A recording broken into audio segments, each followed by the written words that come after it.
I work for the blog section of a local newspaper, and being new and young, I often get sent out on crappy assignments.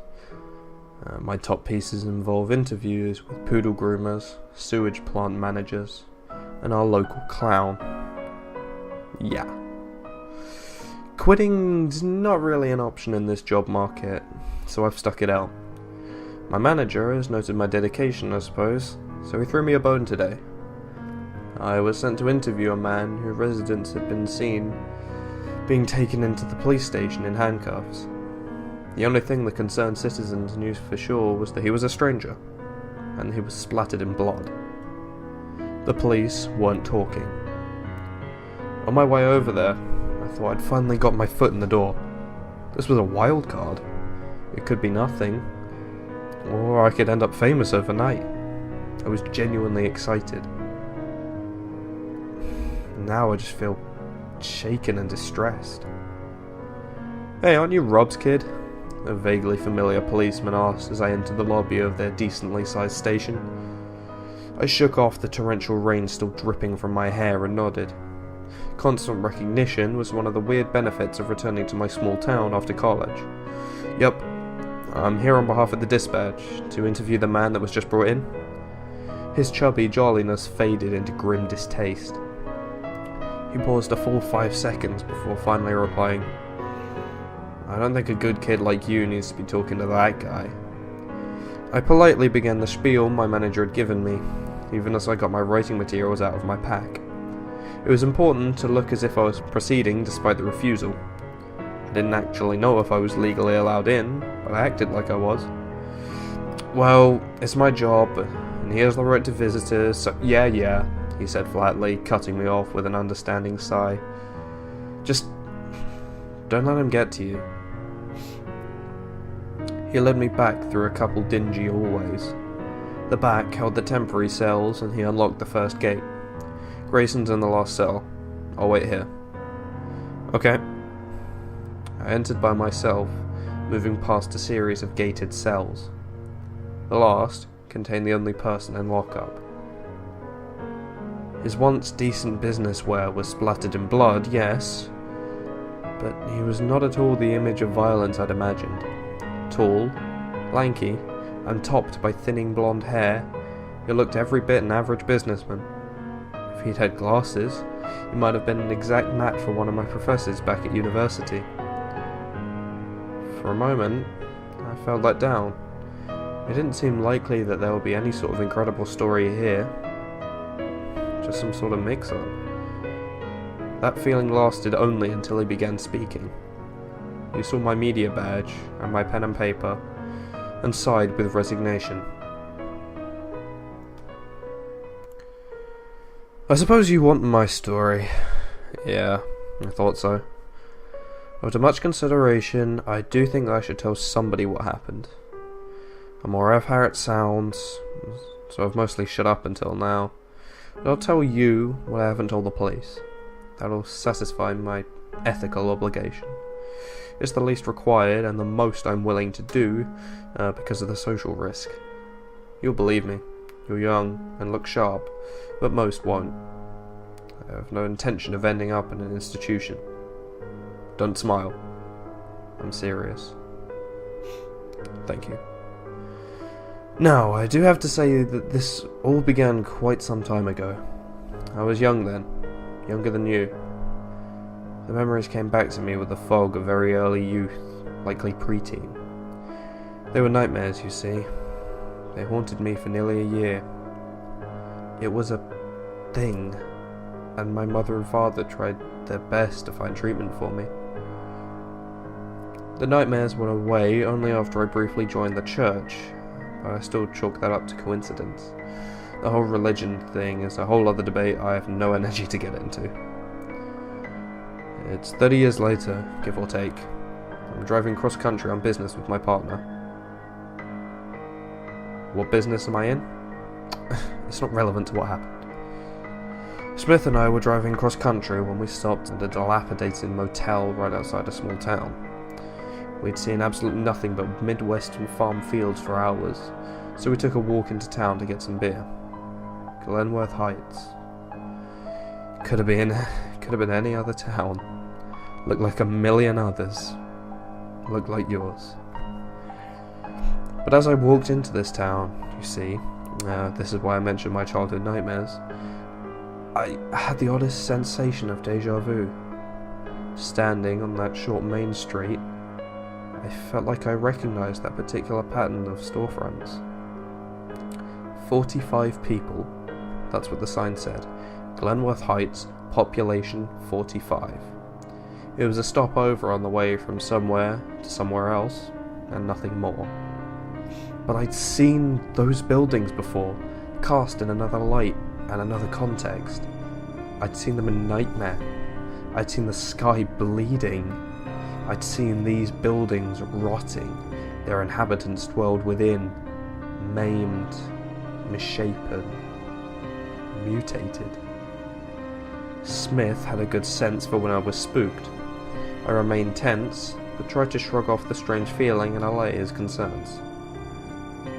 Whatever mask of calm I managed to put on, it certainly fell away as we entered the liquor store. I'd called to mind the clerk's face before I'd gone inside. I told myself he couldn't possibly be in there. I'd had a nightmare over 30 years ago about a 20-something hippie type whose facial skin had been carefully excised in front of me by steaming hooks. In that dream world, his bleeding cheek and jaw muscles had been exposed to the air, but he continued working the front under threat of even worse torture at the hands of the store's owner, who had become some sort of hissing, acidic monstrosity that lurked in the back room. His hooked limbs dripped acid and... Lord, I can't even describe. Forgive me. I just need a moment. Alright, where was I? The clerk. I'd called his face to mind, keeping it firmly in my mental view, and I was greeted with that exact face as I entered the store. I couldn't help but stare. Perhaps I'd been to this town as a child on some sort of family road trip, and perhaps I might have had nightmares about it later, but how could I have dreamed 30 years ago about a clerk that was here now? The store owner lurked in the back room, a thuggish man in a yellowed white shirt who lounged near a fan. I left the store immediately, and Smith knew something was up. He began to get belligerent. I assured him everything was fine. I knew I needed the money from our business trip to pay off my shrew ex-wife's onerous child support lion. I wasn't going to welch. But there was another concern on my mind. I'd stumbled into a waking link to my childhood nightmares, and those nightmares held a distinct threat. The town in my dreams hadn't simply been horrible for surreal reasons. No, a gaping fissure in the earth had opened somewhere nearby. Through that vast, searing crevice, as a child I'd witnessed people clawing at burning air from rivers of torturous bile, blinding crimson and azure flames that kept thousands perpetually cooking alive. And the screams. Don't frown with disbelief. It was just a nightmare. It was a metaphor, right? For fear, for pain, for change. The townspeople had all changed and then marched to the gap to worship it, widen it, and bring through demons untold. It was just a dream. Except that I dreamed the location of the fissure. Smith was suspicious of me, so I couldn't ditch him. But I made up a story about checking for money I'd left behind on a previous business trip. We walked out into the sparse woods behind the town, as Smith kept his hand near his gun. But I was far more worried about encountering that hellish rift. I was enormously relieved to find an empty forest glen, and then subtly chilled to realise that I remembered the lay of the jumbled rocks, swaying grasses and towering trees. I'd seen this place. In a veritable trance, I wandered out into the high grasses. Once I was out in the centre, I began to notice the assembled rocks were strewn about in a pattern that was anything but random. It was a vast circle, and I was within. Bending down, I even found the specific rocks I remember seeing split apart before they begun belching flames. Runes. There were runes in the rocks, ancient runes, in a style that looked Native American, or something even older. Smith grinned near me then as I touched the rocks. He'd figured that I'd found the spot where I'd stashed my supposed cash. He also figured, since I was far superior to his usual class of partners, and I must have had quite the sum hidden there. He didn't figure that I was also smarter than his usual spick partners. I lifted one of the ruined rocks and, well, his skull caved in. He was dead instantly. No, this blood on my shirt isn't from hitting him with a rock. That's not why they brought me in. That act was self-defense. I'll prove that in a court of law. Or I'll at least get the jury to understand. A dead thug and a living, well-mannered white man like myself? I'm not worried about it. Don't make that face. I'm just being honest. But no, this isn't that blood on my shirt. Because the blood from that impact shot to the earth like it'd been pulled down by strange gravities. In fact, the red liquid spurted out of his head wound like a fountain, arcing right down to those ruined rocks before me, and disappearing between. It wasn't nearly all of the blood in his body, but it was enough to be surprising. The rest soaked his clothes and the surrounding ground. Was it simply a nearby death that had reawakened latent energies? Or perhaps I'd accidentally reenacted some ancient ritual. In either case, I found myself standing in exactly the spot I dreamed 30 years before, watching that exact nightmare unfold. The ground splitting, flames erupting, and fiery heat radiating against my face as the screams of countless damned souls erupted into the real world. Yes, I'm serious. No, I'm not crazy. I'm completely sane. And that's why I ran. What sane person would have stayed in such a place? Hell itself had partially erupted into a half-mile wide glen in the forest, some ancient ritual site. I ran back to town, intent on getting a car. I'd had the remaining sense, despite my panic, to grab the keys from Smith's pocket. But I did need something to calm my nerves. My hand shook violently. I knew I wasn't going to be able to drive, so I entered the town drugstore. I already knew the little old lady within. Her warm smile rang true against my surreal childhood memories. Her doddering husband worked the cash register while she picked out what I'd asked for, and I shuddered. In my dream, the old woman's skull had split open, and her brain had grown teeth, forming a fleshy maw big enough to crush and eat her terrified husband's face. He died gurgling and betrayed by his lifelong love, and then his corpse had begun turning itself inside out, growing 1,000 little spider-like limbs from the inner edges of his skin and muscles. The resulting corpse thing had chased my terrified child self down the main street relentlessly, and my only escape had been waking in a screaming sweat. I remember him saying this yesterday, syllable for syllable. What are you looking at? He was asking out of kindness and confusion. He wasn't angry that I'd been staring at him while lost in memory. He was just worried about me. Right up until the teeth slammed down and his face crumpled between brain matter jaws. Leaping back and knocking over product-filled shelves, I screamed in terror. Who wouldn't? The old woman had become exactly what God, it was sickening! Not waiting for his corpse to animate, I ran, surrounded by blurry panic. The sky was beginning to bubble right over the town, even approaching a boil. It looked like a rapidly building normal storm. Not yet blood like I dreamed, but I was no fool. There were screams echoing out up and down the street. Not the screams of the damned, but the screams of the living. Those unfortunate souls who hadn't yet turned, being slaughtered by their friends and loved ones. I wasn't changing. Why wasn't I changing?